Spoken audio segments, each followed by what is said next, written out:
तो इस वीडियो में हम जानेंगे कि आप बायो में 360 आउट ऑफ 360 नीट एग्जामिनेशन में कैसे स्कोर कर सकते हैं। बहुत सारे स्टूडेंट जो है वो बायो में अच्छा स्कोर तो करना चाहते हैं, पर वो प्रॉपर गाइडेंस ना होने की वजह से वो रैंडमली कहीं से भी कुछ भी किसी भी सीक्वेंस में पढ़ लेते हैं और वो जो है वो बायो में अच्छा स्कोर नहीं कर पाते। तो आप इस वीडियो को कंप्लीट देखना, मैं आपको टोटल स्टेप बाय स्टेप बताऊंगा कि आपको बायो जो है स्टार्टिंग से लेके एंड तक कैसे पढ़ना है, ताकि आप जो है नीट एग्जामिनेशन में ऑलमोस्टली सारे क्वेश्चंस को सही करके आ जाए। तो सबसे पहला स्टेप जो आपको फॉलो करना होता है वो होता है लेक्चर करना। यानी कि आप ऑनलाइन क्लास अटेंड कर रहे हैं या फिर ऑफलाइन क्लास जा रहे हैं, आपको सबसे पहले बायो अगर अच्छा बनाना है तो आपको जो है वो लेक्चर करना पड़ेगा। लेक्चर करने से ये होता है कि आप जो है बुक्स डायरेक्टली पढ़ते हैं एनसीईआरटी का, तो उस टाइम आपको ज़्यादा जो है वो टाइम लगता है। वहीं पे अगर आप लेक्चर करते हैं तो लेक्चर में जो टीचर होते हैं वो काफ़ी एक्सपीरियंस होते हैं, उन्होंने काफ़ी अच्छे-अच्छे बुक्स को सॉल्व कर रखे होते हैं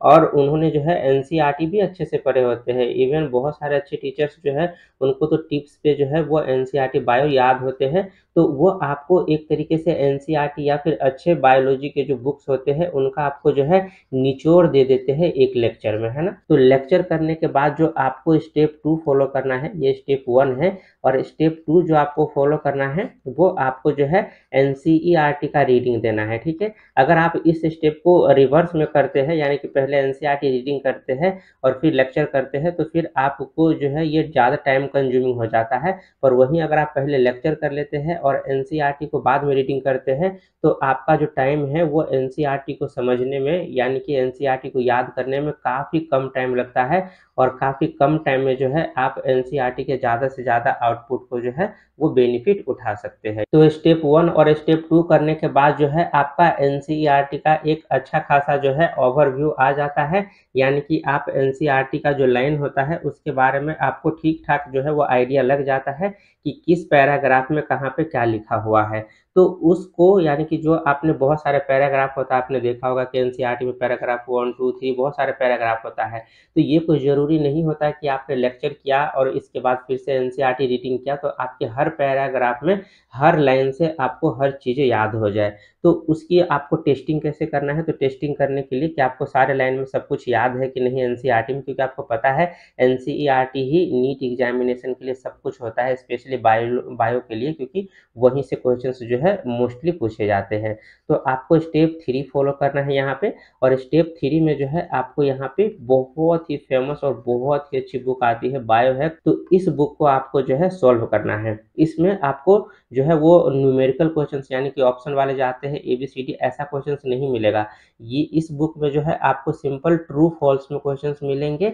और fill in the blanks type में जो है वो क्वेश्चंस मिलेंगे। 2 ही टाइप के क्वेश्चंस आपको इस बुक में देखने को मिलते हैं, और ये जो ट्रू फॉल्स क्वेश्चंस है और fill in the blanks questions है वो टोटली एनसीईआरटी का लाइन उठा के डाला गया है। एनसीईआरटी से 0% भी आपको बाहर इस बुक में एक भी लाइन देखने को नहीं मिलता है। तो अगर आपने स्टेप 1 फॉलो किया, स्टेप 2 फॉलो किया और स्टेप 3 पे जाते हैं, तो स्टेप 3 यानी कि ये जो बायोहैक बुक है इसकी सबसे खास बात यही है कि आपको हर पैराग्राफ के हर लाइन से एक-एक जो है ये लाइन दे देते हैं, बीच में खाली स्पेस छोड़ देते हैं और फिर बोलते हैं कि आपको इसमें फिल करना है। यानी कि यही आपका एक एनसीईआरटी का लाइन मान लीजिए, तो यहाँ पे इस लाइन को ये जो है यहाँ पे खाली कर देते हैं और बोलते हैं कि इसमें फिल कीजिए। तो ऑब्वियस सी बात है, अगर आपने एनसीईआरटी को ढंग से पढ़ा होगा और लेक्चर को भी अच्छे से किया होगा तो आप इसका आंसर दे सकते हैं, और अगर आपने नहीं पढ़ा होगा ढंग से, यानी कि जल्दी-जल्दी में पढ़ा होगा, तो आपको वापस से ये जो बुक है आपको वापस से एनसीईआरटी में भेजेगा कि आप वहाँ पे देख के आओ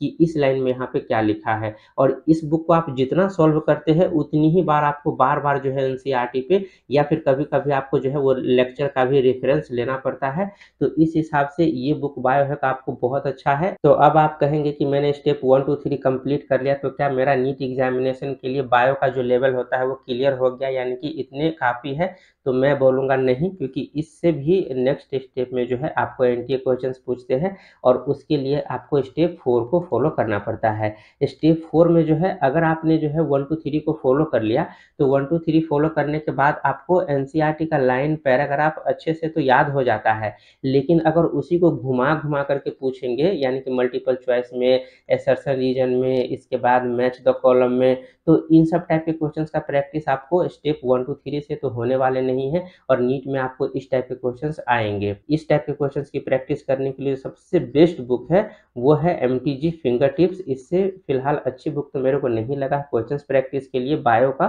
तो आपको एमटीजी फिंगर टिप्स बुक को बाय करना है और एमटीजी फिंगर टिप्स बुक को अच्छे से बाय यानी कि अच्छे से लगा लेना है क्वेश्चंस को, और आपको सारे अच्छे क्वेश्चंस इसमें देखने को मिल जाते हैं जो कि एनसीईआरटी के पैराग्राफ से बनते हैं और एनसीईआरटी से ये बाहर बिल्कुल भी नहीं जाते हैं। तो आप इन बातों का ध्यान रखें। इसलिए जो एमटीजी फिंगर टिप्स बुक है वो स्टूडेंट का या यूँ कहे टीचरों का भी नंबर 1 चॉइस होता है। तो अगर आप ये एमटीजी फिंगर टिप्स बुक लगाते हैं तो इसमें आपको ए एंड आर क्वेश्चंस का अच्छे से प्रैक्टिस हो जाता है, मैच द कॉलम का अच्छे से प्रैक्टिस हो जाता है, एग्जाम्पलर्स क्वेश्चंस का अच्छे से प्रैक्टिस हो जाता है और इसमें कुछ क्यूआईक्यू क्वेश्चंस भी होते हैं उसकी भी आपको प्रैक्टिस हो जाता है। यानी कि यूँ कहे कि एनटीए जितने तरीके से क्वेश्चंस बना सकते हैं उन सारे टाइप के क्वेश्चंस की आपको इसमें प्रैक्टिस हो जाता है। तो 1 2 3 4 स्टेप को फॉलो करने के बाद आप एक हद तक जो है नीट एग्जामिनेशन के लिए यानी कि नीट बायो के लिए आप जो है वो प्रिपेयर हो जाते हैं। और अगर आप जो है वो स्टेप 4 फॉलो कर लेते हैं तो स्टेप 5 में आपको एक और चीज़ें कर लेना है। स्टेप 5 में आपको ये करना है कि आपको पीवाईक्यू बुक लगाना है।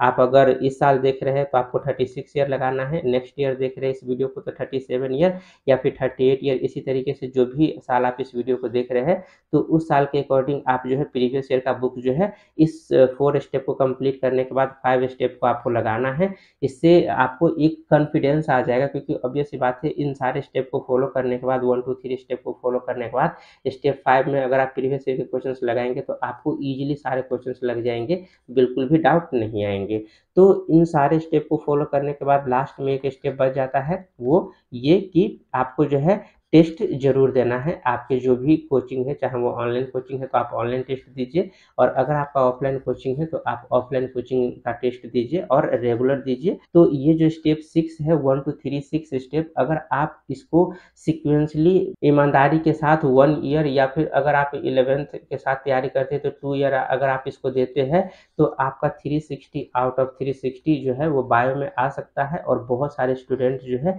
इन सेम स्टेप को फॉलो करके जो है फुल स्कोर बायोलॉजी में जो है वो करते हैं। तो अब एक लास्ट क्वेश्चन से स्टूडेंट का बच जाता है कि मैं जो हूँ वो ऑफलाइन कोचिंग को ज्वाइन किया हुआ हूँ तो मुझे वहाँ पे जो है वो डीपीपी भी मिलते हैं या फिर ऑनलाइन में भी डीपीपी मिलते हैं, मॉड्यूल मिलते हैं, तो आपने तो ये बताया ही नहीं कि मेरे को ये मटेरियल कब सॉल्व करना है। तो मैं बता दूं कि आपको इसी सीक्वेंस को फॉलो करना है। आप इन मटेरियल्स के पीछे ज़्यादा नहीं पड़े, पर फिर भी अगर आपको मटेरियल लगाना ही है डीपीपी या फिर मॉड्यूल लगाना है तो आप जो है इस स्टेप 5 के बाद जो है इसको इंक्लूड कर सकते हैं अपने डीपीपी और मॉड्यूल के कोचिंग के मॉड्यूल को। मैं स्टेप 5 के बाद ही क्यों रख रहा हूँ क्योंकि स्टेप 1 टू 3 तक अगर आप करते हैं और इन केस अगर किसी वजह से आपका मॉड्यूल या फिर डीपीपी रह भी जाता है, नहीं भी लगा पाते हैं, तो इन सारे स्टेप में आपको डीपीपी और मॉड्यूल के जितने भी क्वेश्चंस हैं वो अच्छे क्वेश्चंस इसमें कवर हो जाते हैं। मैं स्टेप 5 के बाद इसीलिए रख रहा हूँ मॉड्यूल और डीपीपी को क्योंकि कोचिंग्स में जो होते हैं वो कोचिंग्स में बहुत सारे एक्स्ट्रा चीज़ें पढ़ाए जाते हैं। अगर आपको पता है तो ठीक है और नहीं पता है तो किसी भी बड़े कोचिंग के स्टूडेंट से आप ज़रूर पूछना, वो आपको बताएंगे कि कोचिंग के मटेरियल में स्पेशली मॉड्यूल में जो है वो बहुत सारे एक्स्ट्रा चीज़ें आपको बताए जाते हैं जो कि शायद इंटरनेशनल या फिर नेशनल ओलंपियाड लेवल के जो एग्जामिनेशन होते हैं उसमें ये मॉड्यूल के बहुत सारे क्वेश्चंस काम आते हैं। या फिर यूँ कहें कि मॉड्यूल में बहुत सारे ऐसे भी क्वेश्चंस हैं जो पिछले कई सालों से यानी कि 20 सालों से 30 सालों से उस टॉपिक से या फिर उस पैराग्राफ से